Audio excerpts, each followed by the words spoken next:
일곱 지파의 땅이 분배되어지고 있습니다. 여러분, 이 땅 분배에서 중요하게 보셔야 되는 게 있습니다. 그게 뭐냐면 지역이 바뀌어지고 있다라는 사실입니다. 이스라엘 백성이 여리고성을 점령하면서 이제 그들의 근거지로 삼은 것, 즉 요단강을 건너면서부터 가장 중요하게 여겼던 곳이 쉐켐, 세겜 땅입니다. 정말 그 안에 오른쪽과 왼쪽에 그 그리심산과 에발산이 있는 양쪽 어깨의 땅이라 부지런히 하나님의 일을 수행하는 그들의 모습을 상징하는 땅이기도 합니다. 쉐켐, 이 세겜이 되게 이스라엘에게 중요한 도시였습니다. 그런데 오늘 이제 1절에 보면 그 땅이 어디로 이동하냐면 이스라엘 온 자손의 회중이 실로에 모여서 이제 실로로 옮겨지는 거예요. 지금 동쪽은 다 나눠졌고요. 그리고 유다도 요셉도 자기 땅을 받았습니다. 아래쪽과 북쪽에 어느 정도 위치를 딱 잡은 거예요. 그리고 그 사이와 왼쪽과 이제 약간 위쪽으로 단까지 해서 땅을 분배할 때 7지파가 분배받는 거예요. 여러분, 우리가 살아가면서 세겜의 시간이 있고요, 실로의 시간이 있습니다. 이게 달라져야 돼요. 세겜에 살던 모습이 그대로 오면 안 되는 거예요. 지금은 이제 실로 시대라는 겁니다. 지금부터는 실로가 중심지가 돼요. 실로가 중심지라는 것은 정확합니다. 영적인 중심지로 달라져야 되는 거예요. 세겜은 정복 전쟁의 중심지예요. 실로는 영적 성막이 세워지고 해막이 세워지고 예배하는 곳이에요. 그래서 사무엘 시대 가면 이 실로가 너무나 중요하게 등장하죠. 엘리 제사장의 홈리와 비나스, 엘가나의 사무엘 같은 너무 다른 집안들이 한 지역에서 전부 일어나는 게 다 실로 이야기입니다. 이게 이때부터 시작이 되어져요. 우리에게 정말 삶의 자리에 살아갈 때 중요한 게 있다면 자신의 삶의 자리가 옮겨지고 있다는 것을 분별할 수 있는 지혜가 있기를 소망합니다. 하나님 나를 옮기시는구나. 타이밍이 달라져요. 하나님 나한테 왜 이런 자리를, 왜 이런 삶을, 이런 때를 허락하실까 할 때 뭐예요? 내 영적인 중심도 달라지기 시작해야 돼요. 내 영적인 모습도 그 가운데 세워지는 은혜가 있기를 소망합니다.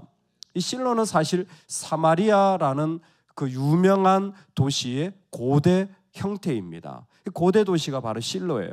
이 실로의 이야기는 이스라엘에게 큰 시사점을 줍니다. 이제는 뭐 해야 되냐면 예배하면서 하나님을 만나는 일들로 너희들의 중심이 옮겨져야 된다는 거예요. 여러분, 날마다 우리가 하나님 앞에 나와서 주님을 만나고 주님의 이야기로 채워지는 삶으로 우리의 삶이 바뀌어지기를 소망합니다. 절대 이 자리가 습관이 되지 마시기 바랍니다. 여러분, 이 실로의 중요성은 여기에 있습니다. 실로가 있는 사람은 겸손히 십자가의 삶을 살아가요. 겸손히 십자가의 삶을 살아가요. 겸손하지 않으면 인간은 교만하게 되어 있어요. 인간의 교만한 모습을 여러분, 한 신학자는 이렇게 설명했습니다. 교만한 게 뭐냐? 상처받고 낙담하고 실패에 빠져 있는 게 교만하다는 거예요. 상처받고 낙담하고 실패에 빠져 있는 게 교만하다는 거예요. 겸손한 게 뭐냐? 실패를 당했는데 금방 지나가는 사람, 상처를 받았는데 금방 사라지는 사람, 그 사람이 겸손한 사람이라는 거예요. 왜 그렇습니까? 자기를 붙잡지 않고 주님의 힘으로 살아가는 사람이 겸손한 사람이에요. 교만한 사람은 주님을 거절하고 끝까지 나를 붙잡는 거예요. 내 이유를 붙잡는 거예요. 그러면 그게 교만하다라는 거예요. 지금 실로의 역할이 뭐냐면 이스라엘 전체를 이제는 순종의 사람일 뿐만이 아니라 그 가운데 십자가의 사람, 약속의 사람, 은혜의 사람으로 그들을 세워가기 시작했다라는 거예요. 여러분, 우리 하나님 앞에서 실로의 사람으로 바뀌어지는 은혜가 있기를 주의 이름으로 축원합니다. 이 땅에서 아픔을 당하고 어려움을 당해도 그냥 한번 툭툭 털면 털어지는 사람. 근데 교만하면요, 그게 안 털어지는 거예요. 그걸 품고 살아가는 거예요. 왜? 내 자아를 가지고 살아가기 때문에 그렇습니다. 실로는 수많은 이야기, 얼마나 많은 상처가 있겠습니까? 사실 우리가 쉽게 지나왔지만 아간의 범죄 같은 거요, 그 온 집안의 수치 아니겠습니까? 그것 때문에 여호수아와 대적했을지도 모릅니다. 여호수아가 기브온과 약속한 건 어떻습니까? 아마 이스라엘 전체로 계속해서 원망받을 일, 네가 리더 맞아? 라는 원망을 계속 받아야 될 일들이 있었을지도 몰라요. 실로가 있으면 다릅니다. 실로가 세워지면 그 모든 것은 다 버려지는 옛날 이야기가 되어지는 거예요. 우리에게 영적 중심지가 견고하게 세워지는 하나님의 사람이 되시기를 축복합니다. 아멘. 이 실로에서 이제 7 지파에 통하여 지도를 그려서 그 가운데 나누라고 합니다. 여전히 여호와 앞에서 제비를 뽑아서 나누는 일들을 하는데, 참 여기에 중요한 2가지 메시지가 나오는데, 너희 조상의 하나님 여호와께서 너희에게 주신 땅을 점령하러 가기를 어느 때까지 지체하겠느냐라는 말씀입니다. 이제 7 지파에게 도전하며 나아가는 게 무엇이냐면, 너희 조상의 하나님 여호와께서, 너희 조상의 하나님 여호와께서, 이스라엘 백성에게 모세가 출애굽기에서 하나님으로부터 받은 메시지가 너희 조상의 하나님 여호와께서, 그래서 이때 나온 말이 뭡니까? 아브라함의 하나님, 이삭의 하나님, 야곱의 하나님. 성경을 읽으실 때 있잖아요, 너희 조상의 하나님 여호와란 말이 나오면 아브라함의 하나님, 이삭의 하나님, 야곱의 하나님 붙여서 생각하면 좀 더 풍성해집니다. 하나님 왜 이야기를 하십니까? 목사님 그때 조상의 하나님 그러면 여호와 하나님이어야 돼요. 아도나이, 여호와 하나님, 아브라함의, 이삭의, 야곱의, 이걸 왜 붙이지? 왜 붙이죠? 그게 나오는 얘기가 뭐냐면, 하나님이 이미 너희에게 가나안 족속, 기르가스 족속, 히위 족속, 헷 족속, 브리스 족속, 가나안 7 족속, 지금 이 얘기죠. 이 땅을 너희에게 주리라. 근데 어떤 땅이에요? 어떤 땅이에요? 젖과 꿀이 흐르는 땅이에요. 그러니까 너희 조상의 하나님, 아브라함, 이삭, 야곱의 하나님이 딱 보이면 그 다음에 보여져야 되는 약속이 뭐냐면 젖과 꿀이 흐르는 땅이다. 이렇게 되면 성경 읽을 때 대단히 풍성해집니다. 오늘 하나님 우리에게 너희 조상의 하나님 여호와께서 선물로 주신 것이다 할 때에 하나님이 보기를 원하시는 게 무엇이냐면 좋은 약속의 자리를 우리에게 주신다라는 거예요.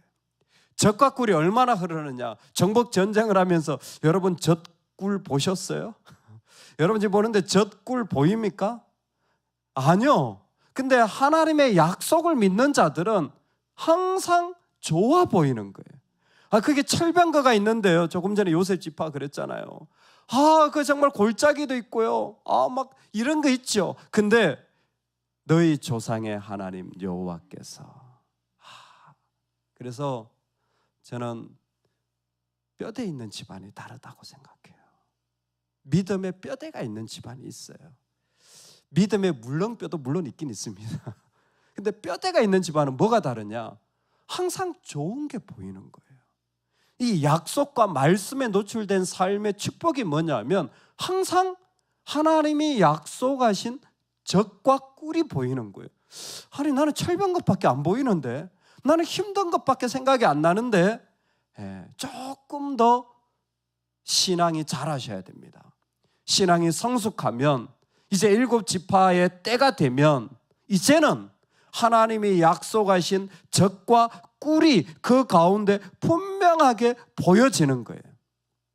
어느 때까지 지체하겠느냐? 어느 때까지 지체하겠느냐?